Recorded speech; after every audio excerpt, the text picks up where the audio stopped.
Okay, this is a response video I'm going to post in sequence to a few other people's videos, namely Main Prepper and probably Patriot Nurse. A couple other people. Feel free to comment and post a response video to this, but this is based on my experience in the personal security world, the military, a little bit of law enforcement related intern work that I did while I was in college, and some other stuff. And it's relatively standard for armed security operations, even with the PSD operations working overseas. I want to go over the response to some people who are saying that the gun-heavy preppers are a threat, a problem.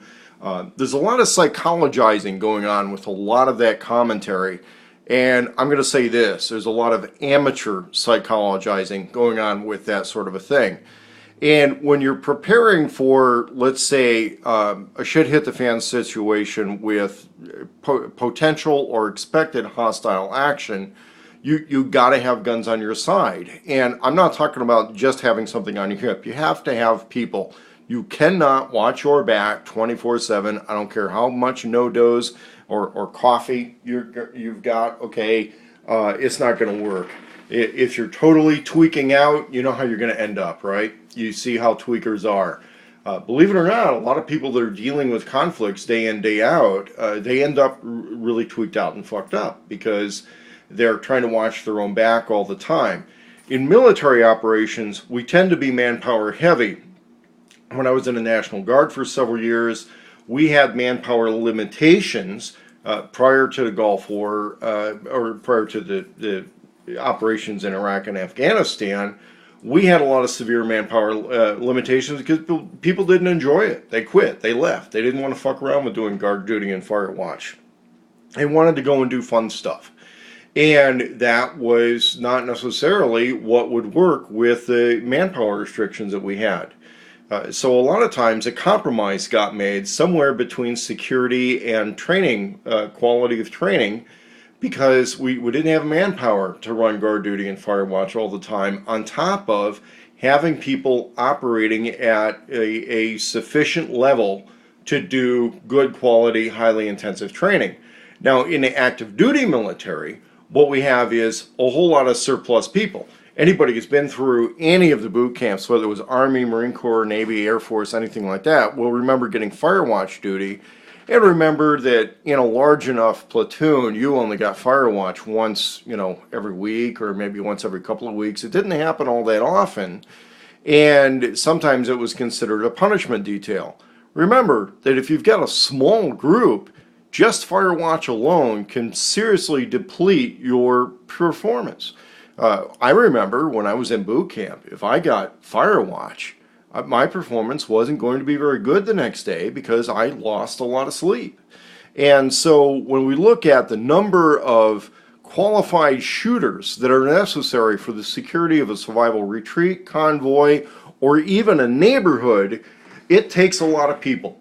And I'm going to give an illustration of how that works and how you can prepare for taking on those extra people, which you will need when times get hostile.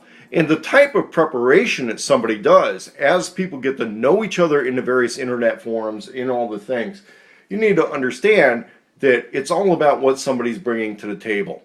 Now, if somebody really plans on doing harm to others and dominating others, I want to start with this, okay? First of all, let's look at what somebody's really looking at doing. They're looking at imprisoning and dominating somebody as a means of enhancing their own survival at the cost of others, or just taking their shit. Now, what Jesus says is those who live by the sword die by the sword. If you decide to go game on in the robbery or enslavement game, you're going to make enemies.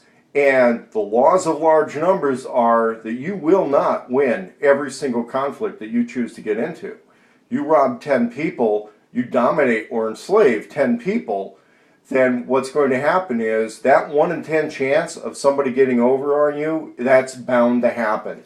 And that's why I feel that a lot of the truly predatory people are not going to last through the first year of a major collapse. Truly predatory people are probably going to just be killing each other off. The other side of it is that truly opportunistic predators who are not necessarily the same type of I'm only a predator type person.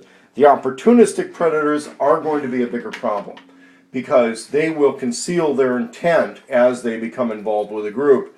Those are the people that we really try to identify and exclude from groups early on. And by getting to know people early on, you're going to hopefully insulate yourself from the opportunistic style of predator.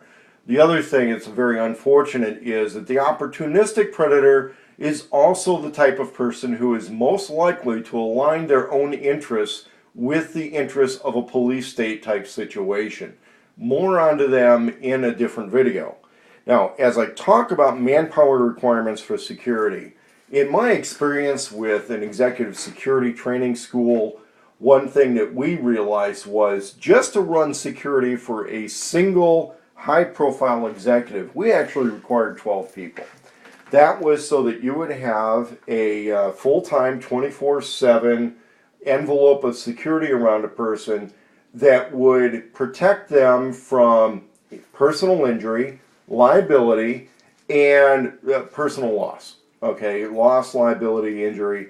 Also, as part of the personal loss, we're talking about because it might be a high-profile executive or a celebrity whose reputation is at stake and whose reputation is geared very closely with the income of everybody else around him, because that person is a brand of sort. We need to make sure that they don't have a loss of reputation. So there's other things that we need to guard against in those. In those situations, we're coming up as high as 12 people. Only top billionaire executives will afford a 12-person security staff. Now, when we talk about a shit hit the fan situation, you may have, let's say, larger farmers and ranchers are going to have a need for a security staff of that size. And security is going to be a much more common and lower cost profession. It's basically one of the earliest professions next to farmer and prostitute. So we need to understand that hired guns in a shit hit the fan situation do become much more of a needed commodity, much more common. Now, in a survival group situation, you want your people to also serve useful purposes, okay? So let's look at our vehicles and let's look at our manpower type requirements. One, you need to have economic activity going on, whether it's trade, food production, or manufacturing. If you're looking at a dedicated fighting group, this is just your headquarters and command structure, okay? So let's eliminate the tank from the thing, because we would have to talk about maintenance crews and crews for the tank. We're going to put them back in a box because you're going to end up with almost a 20-to-1 ratio of fighting personnel in an armored unit versus the support personnel. So let's look at our retreat security for a minute here. One, you're going to need to run some sort of a talk or radio watch or radio command center. How many people does that require? Well, if you're going to run 12-hour shifts, that's going to require at least 2 people, okay? If you're going to run 8-hour shifts, well, then we've got to pull somebody from somewhere, okay? So that's going to be 3 people.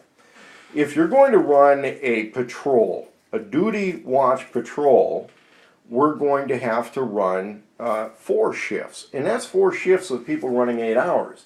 If you want to reduce that in half, 4 12-hour shifts, one of the things you have to realize is that patrol means you're pulling those people off of any other kind of productivity. If they're running day on, day off, then you multiply that by 2, don't you? Now, if you're running a typical fire watch, which is a nighttime only patrol or watch situation, you're typically going to run 4 shifts, which are not 8 hours, okay? A lot of times what we like to do is a 4-hour shift, and we stagger those every 2 hours. I'll talk about that in a follow-up video.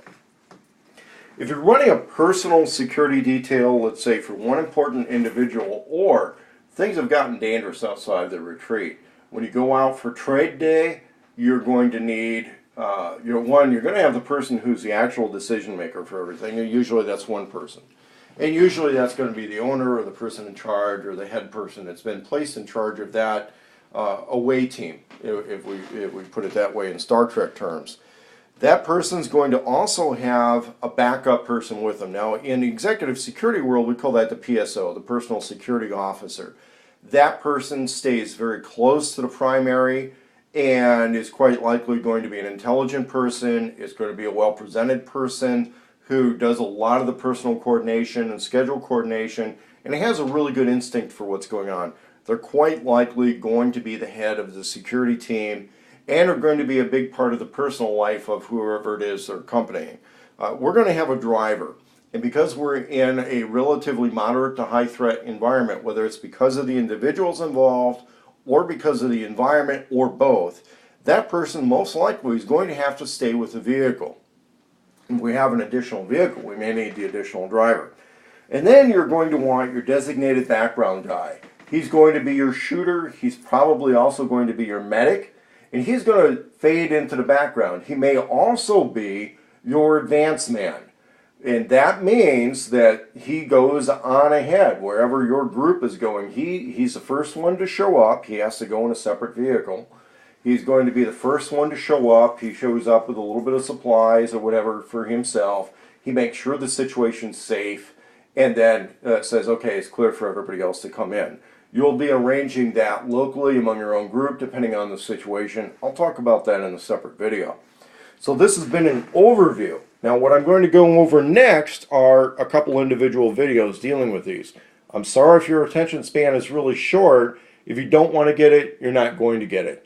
But if you want to pay attention to the rest of these videos, you're going to come out of this situation a lot smarter than when you started.